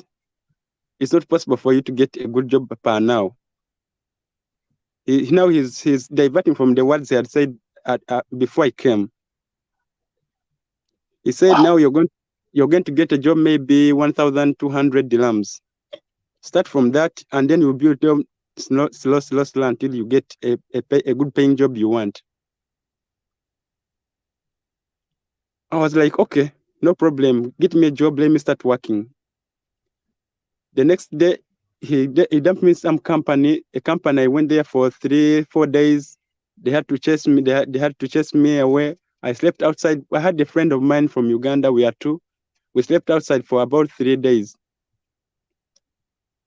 And maybe some Ugandans would come and give us 10 dirhams. We eat. Yeah. Then after I came back to him, he got me some restaurant here. It's at Union called Mandi Madbi, and now it's closed. The government closed it. And I worked there for 3 months, but with no pay. So that's why I got my friend, my OB from Uganda. He was going for an interview with the Chinese, as this guy has told you. The Chinese typing. The typing. Yeah. I gotta laugh about that part. So here they are. It's a typing job. They take you to a village somewhere in Dubai. It's a far end place. Yeah, and you find out. It was typing job. Go ahead. But I didn't know what typing job.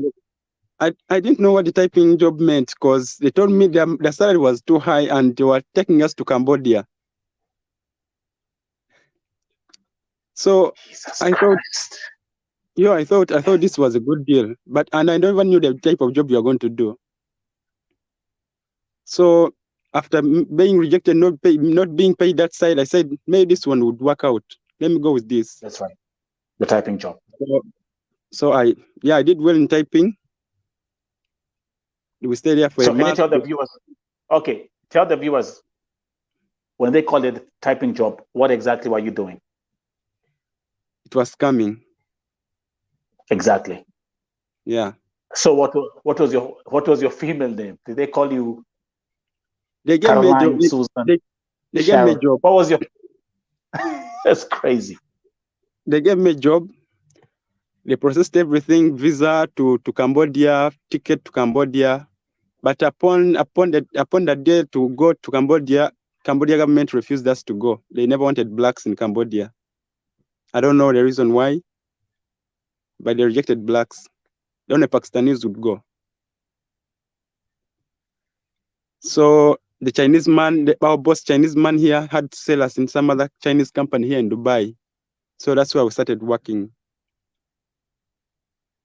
But they give still you the same thing. same thing. What job are you doing? Still the typing Same job. thing, typing. So they give you a character like you're a woman, and go on dating sites. You start talking to American guys or Right. European. That's right. That's what they always. It's like the Yahoo boy story in Nigeria. Then you Jesus. start talking. You sweet talk them. Hey, honey, what?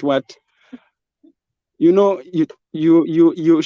Then they have this character also. They have a woman aside, and then when someone wants to call you, you take a phone to that same woman you have on your profile. They will talk face to face, like video call. Thinking that's the person they're chatting with, but So it's when someone. they That's finish how they do talking, it. when they finish talking, she'll hand a phone to me again. Then I'll continue the chat. Jesus. Okay. Here you are, Oswald. Let me say, with this kind of a job, you've completely sold your soul. That's true. Completely sold your soul. Yeah. So how much were you earning with the type? Can you just for the viewers to get an idea? And this actually it's not about money, but how much did the Chinese guy pay? I worked there for 1 month. 1 month. And they gave me, that is 2005, is it 2,500 dirhams? For that 1 month. Yeah, and my visa was coming to the end, so I had to renew my visa and had to leave, because I saw that the kind of job we are doing, and it wasn't like to my ethics. I wasn't pleased with it, but I had to persevere for 1 month so that I can earn what to put in my visa and survive. Because you had your background. Remember, you like you told us, when you got there, you are working in these places, like working in the restaurant for 3 months, not paid, the restaurant being shut down. All this going through all the thing, going through all through this kind of challenges. Okay. Yeah. What happened after quitting the typing job? So after quitting, I had some agent. I got some Ugandan agent here. He promised me construction, because in my background, I'm a civil engineer, like diploma holder. Wow. So I thought maybe I can join construction. Wait, Oswald. You are a diploma holder. Yeah, civil engineering. Civil engineering. Yeah. So I thought maybe construction would work for me better. If I joined construction, I would build my career from there. Yeah. So this agent told me, I have a construction company, needs workers. You can go and work. I thought, yeah, that's a good deal. The rest of the money I was left with, I had to give it to that agent to secure me that job, because you can't get it before you pay that money. Reaching there, I worked for 6 months, but in 6 months, they paid me 2 months. Because the other money was being deducted to no certificate of how was no. Those most are Egyptians, the Egyptian bosses. They are not good at paying. Not good at all. So you worked for 6 months and only paid you for 2 months. Yeah. Then I had to fight them to renew my visa again. I thought I was not earning anything from there, so I had to leave.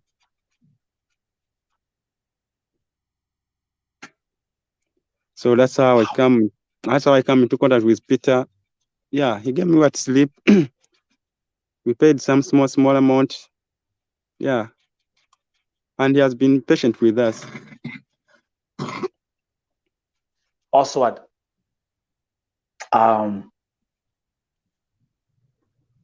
what's the way forward?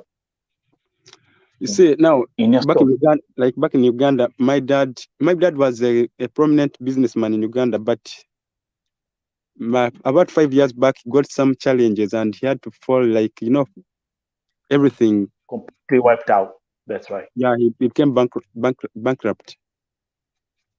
Yeah. So I thought maybe coming to Dubai, I would raise my family back on its feet again. That's right. That's right. But that's right. It's all getting to it's all turning to pieces, because when I see where I'm heading, and when I see back home, and I see nothing at home, like I think going back home and you know what I'm trying to say. I know. When you call home and say maybe I should return back, they'll tell you, you're coming back to do what? There's nothing in Uganda. Like, economy-wise, their country's down. You rather stay in Dubai and struggle in Dubai than coming back to Uganda. That's the story they So tell you you have to keep. When you call back home, that's what they will tell you. At least rather struggle in Dubai than coming to Uganda. Coming to Uganda. So I'm just done on the tour. Okay, I'm having conflicting realities. Like, I have nothing to do, and I'm still searching for a job. So you have to. I don't know how it is with. You have a consulate. You have an embassy in Dubai. No, it's in Abu Dhabi. Abu Dhabi, sorry, yeah, in Abu Dhabi. Yeah. Do we have a lot of other Ugandans going through the same thing that you're going through right now? Very many, and in fact, me, I'm maybe can I say I'm somehow in some good position compared to some people I see. Some people are also in deportation, in prison. So I can say maybe I'm somehow in a better position. Wow. But also my visa is coming to an end also. I'm searching, but most of my visa is also, I'm seeing my visa also coming to an end in December. So. And of course, right now you don't have a job right now. I'm still looking for one. I'm talking to a young man from Uganda who's holding a diploma in civil engineering and having to persevere and go through this. Again, to all the viewers, those who want to support this group of our Kenyan brothers and Ugandan brothers and sisters, there's an M-Pesa number on the screen. I'm going to read that number to you out loud again to support our Kenyan brothers and sisters, and also now Ugandan brothers and sisters in Dubai. M-Pesa number 0794-329-770. The name's Peter Ghana Mwangi. I want to say something, my brother.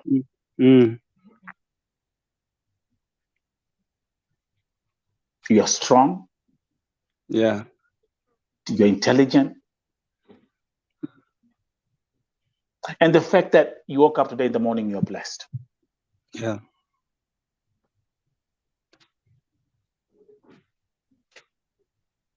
I feel your pain. Yeah.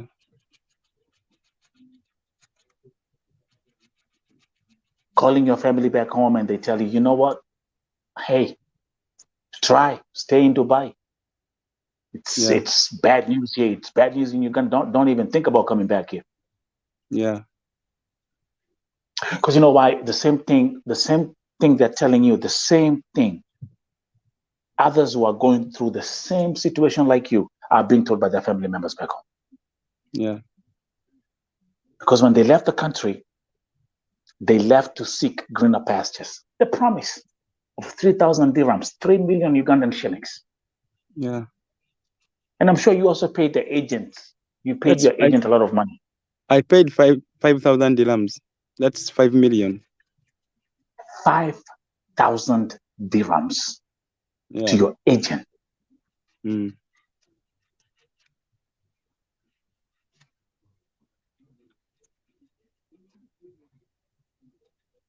So actually, the people who are making money in this whole Dubai shenanigans are the agents. Agents are making a lot of money here. Do we agree? Agents are making a lot of money. It's you who's supposed to benefit. Actually, it's supposed to be a win-win situation. Yeah, that's true. But I don't see a win-win situation. I actually see only one party is one which is winning, which is the agents. The agents are winning. The agents are winning. Because they don't have to go through what you're going through. They're very comfortable in their home countries. They're very comfortable in Uganda. And as we are having this conversation, my brother, that same agent, I'm 100% sure, his or her office is packed with people who are desperate like you to leave the country. Very many people are coming here. Very many people are still coming. Because for him, he wants to earn. Of course, he will keep on promising, you know. What would you tell your brother or sister in Uganda right now? The advice I would give to my sisters and brothers in Uganda, if you're coming to work and you're not coming on an employment visa, like you don't secure a good company and not make research, you have to first make research of a good company, and you have to be 100% sure that the company you're coming with has given you employment visa, and you have to research first, even if because you have some tendency here where a company will deceive you, it has made employment visa for you, gives you a fake document. Then when you reach here, you find it's maybe a 1 month visa and all a 3 months visa. That's the tendency is there also, that tendency. So when they give you that kind of employment visa, you have to also go down and make research and know whether this contract I've signed is truly from the company in Dubai. That's right. Yeah. So the tendency of coming here on this visa, looking for a job, I think should stop. Wow. My brother, I'm going to leave you with these words.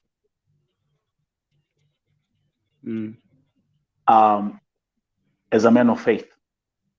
Yeah. Pray, brother man. Pray.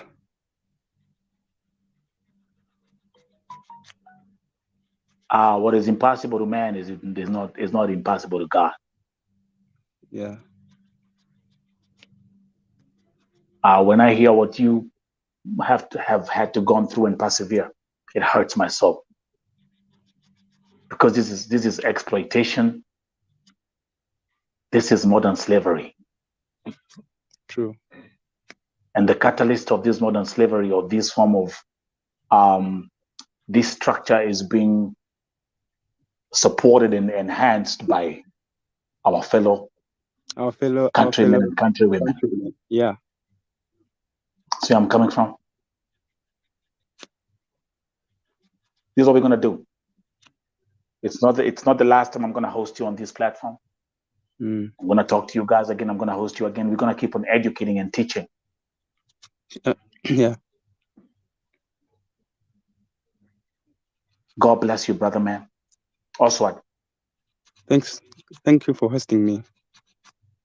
To everyone who is in that house, Peter, thank you very much for receiving this group. My sister who was here, David Musa, thank you for speaking out. I know it's not easy to come on camera and tell you this story. I know it's not easy. I know. It's not the frustration, the frustration and the shame. I know that. But let's put our trust and faith in God, that God will make a way for each and every one of you to be able to provide for your families. Yeah. This is Vote TV. See you guys in my next broadcast. Have a good day. Thank you.